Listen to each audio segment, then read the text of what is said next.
ሚኒሊክን የመሰለ ጥሩ መሪ ያስፈልጋል።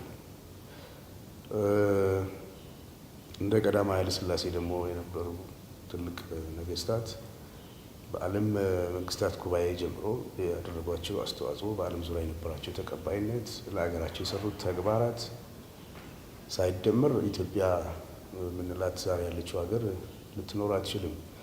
ይህ እንዳለ ሆኖ ምንጊዜም ነገስታት የሚወክሉት ህዝብን እንደመሆኑ መጠን ከስሮቻቸው ደግሞ ያሉ ብዙ ባለውለታዎችን አብሮ ማየት የሚያስችል ትልቁ መስኮት ብዙ ጊዜ ከፊት ያሉ ሰዎች ናቸው እና በዚህ አንጻር ምልክቶች ካልተበረታቱ፣ ምልክቶች የሚገባቸው ክብር ካልተሰጣቸው የሚቀጥለው ትውልድ ጥሩ ተግባር ለመፈጸም የሚያነቃቃ መሳሪያ አያገኝም።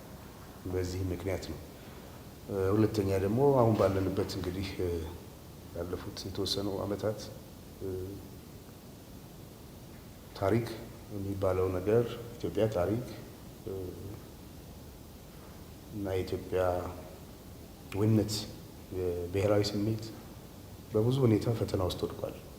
ስለዚህ ይህን አጠናክሮ ያለውን ክፍተት ለመሙላት የትውልድ እንቅስቃሴ ያስፈልጋል። እኔ የዚህ ትውልድ አካል እንደመሆኔ መጠን ያን ተግባር ለመፈጸም ነው የሞከርኩት።